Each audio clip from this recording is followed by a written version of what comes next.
Thanks for watching that very first video on understanding the default brain state.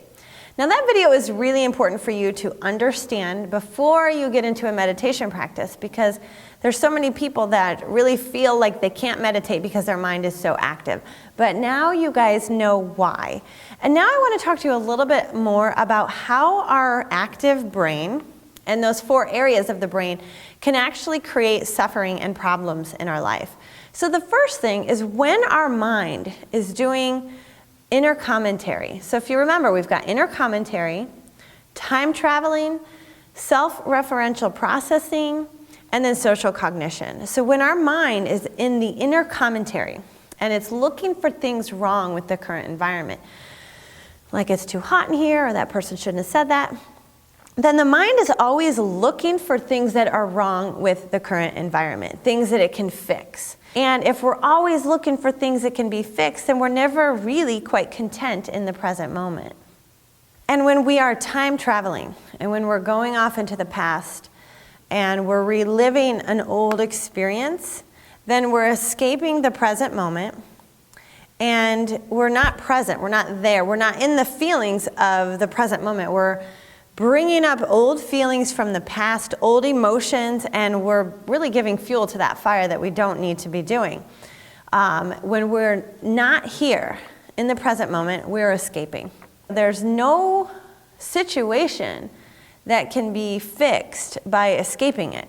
You know, we can't run away from the current moment. We can't run away from our problems. We have to face it. We have to deal with it and deal with the emotions that come up so that they don't get stored to get brought out later on. The other thing is when the brain is creating a rigid sense of self, when it's in this self-referential processing and it's always storing information as to who we are and basically building up this sense of self or an ego. Some traditions say that it's the ego, and that our ego, if it's not of the spirit, then it's of the ego. And the ego, we all know, can be problematic. So we all have a self, and it's good to have a self, and it's good to feel like you know who you are. But this is the only time when this becomes a problem, when you feel that that sense of self is threatened. Or if somebody says something to you that makes you feel threatened, then you go into a defensive mode, or you then maybe attack. And when we feel threatened, we defend this sense of self that the brain has created. And then with social cognition, when we create separation from others, we build up that sense of self in the self-referential processing. And when we tell ourselves that we are fundamentally different from other people, then that's when it can create a problem, because if there's something in your life that you want to change, it can really make you feel stuck. And this becomes a problem if you ever experience rejection or if you ever get fired. If you experience any sort of setback in any way, then what you're going to feel is that self that is created is faltered, that there's something wrong with you. So it's not just the yoga tradition that understands that the default brain is a source of suffering. Neuroscientists have also found that people who are depressed or people who have social anxiety disorder, and also people with post-traumatic stress disorder, also have a hard time getting themselves out of this default brain state. They are actually stuck in the self-referential processing and the social cognition because they start to fear what people are thinking about them. So if somebody has social anxiety disorder, they have a big fear of being made fun of, or if they say something silly, they're going to look stupid. Now, people with depression, they feel like there's something wrong with them. So that rigid sense of self that is created is basically being attacked by the fact that this person is really kind of just stuck in this default brain state. And with PTSD, what's going on is these intrusive thoughts that are happening, and they can just kind of come up at any time. But all of us know what it's like to get stuck in this default brain state. So this is not unique to depression or social anxiety or PTSD. Neuroscientists have simply found that they have a harder time coming out of it. There are many people who are experiencing traumatic events in their life, and it can be a divorce, it can be a breakup, it can be the death of someone in their family, and these can actually really cause a person to get stuck in the default brain.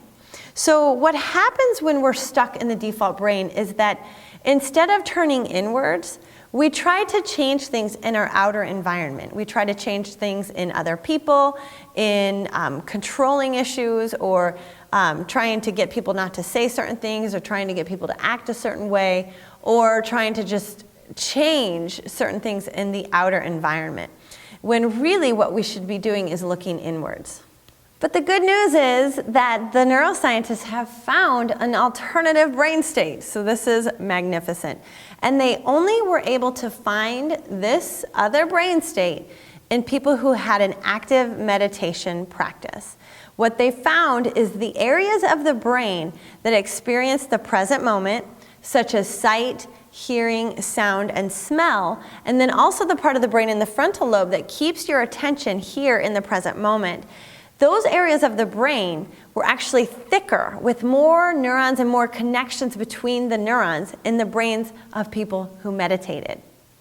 Now this is awesome, and this is amazing news. Now, I don't want this to scare you, because what they found is that with as little as 8 weeks of training in mindfulness and meditation, people who began a meditation practice were actually able to strengthen those areas of the brain. They were actually getting bigger, just like when you lift weights. You tear the muscle, you rebuild the muscle, and then it comes back thicker and stronger. And that same exact thing happens in our brain. And what they found is when the brain did go off into the evaluating brain state, so critiquing, creating the sense of self, they were actually able to notice it like an observer looking in on themselves, observing what their mind was doing. And they were able to pull themselves back in to the present moment, into the experiencing brain state. So to sum this up, there's 2 brain states. We have our default brain state, which is our evaluating self. It's our evaluating brain state. And then we have our experiencing brain state, which is all about the present moment. And when these 8-week clinical studies were done on people with depression or social anxiety, and when they were confronted with statements like, "Nobody likes me," they were able to actually move into the experience of how it felt, process that, and then able to move out of it much faster than they were ever able to do in the past. So this is amazing. This is amazing scientific research that has been done on the benefits of mindfulness and meditation. Meditation doesn't just make this possible for us. Meditation actually trains our brain to be able to see when we are sliding off into this evaluating self, and to catch ourselves and pull us back into our experiencing brain state. So let me go ahead and sum this up. They found that people with meditation training and mindfulness training, that they do not get stuck in the default brain state. They are able to see when their mind goes there, and they are able to actually choose to come back to the experiencing present moment self. They also found that people who have experience in meditation are actually walking around the world in more of this experiencing brain state. So they spend less time in the evaluating mode. They spend a lot less time judging, critiquing, trying to fix, time traveling, trying to build the sense of who they are, and then also comparing themselves to others. They don't spend time doing those things. They are actually in the present moment, experiencing the here and now. And the last thing that meditation actually does in relation to the default brain state is that meditation actually strengthens your brain, just like a muscle. So it actually strengthens and grows those areas of the brain to make it better and easier for your brain to do its job. The brain has a tremendous capability to build and repair. So when you want your mind to be doing something, and you give your mind a task to do, your brain is going to go to work to help you do that thing that you want to do. So let's take an example. When you're riding a bike for the very first time, you have no idea how to do it. Okay, or let's say you pick up a guitar and you try to play a guitar. Well, the first couple of times, you have no idea how to do it. But pretty soon, your mind has learned certain strokes, and just like riding a bike, your mind has learned how to pedal and learned how to hold your weight on this bicycle so that you do not fall off. So what happens is your brain does its job to try to make your life easier, and it tries to pretty much automate all of its processes. So when you actually pull your mind into the experiencing moment more and more and more, you're going to develop and strengthen this part of your brain. So what do you guys think about that? Is some pretty amazing news. I really want to know what your thoughts are. So let me know, email me, shoot me a message on Facebook or on Twitter, and let me know what you think about this. So I want to just close it out with a couple of reminders for you so that you guys can go into this next week and just remember that meditation is, number one, a practice. It's not easy for anyone. So we all have an active mind, so it's really important to understand the default brain state, to understand that it is an evaluating mind.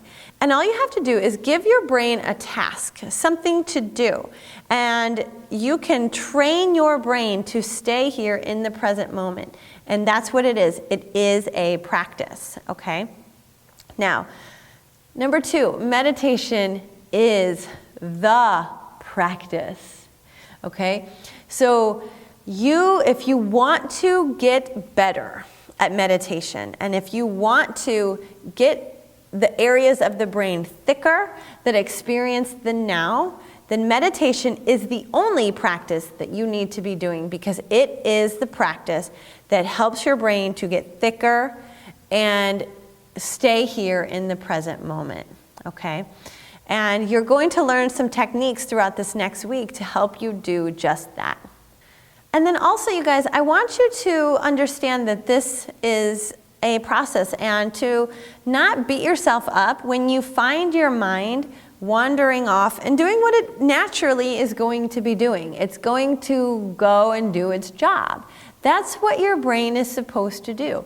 So when you find that your brain is wandering off, and you see it, this is your opportunity to actually be happy because you've noticed it. So when you notice it going off into a story or on a thought to someone else or something, simply when you're in your meditation or when you're in a dedicated moment where you're really trying to stay focused, then just bring your awareness, bring your mind back to something in the present moment that you can focus on. And the cool thing is once you get more and more aware of this, you're going to be able to see when your mind is going off into certain areas. You're going to be like, oh, there it goes again. Here, I'm going to grab it, and you're going to bring it back. So you really, truly are going to become the observer of your mind. You're going to become the master of your mind. And that is exactly what I want for you guys. So that's all I have for you guys. Thank you so much for tuning in and watching this video. And now you guys can go ahead and begin your meditation for week 1.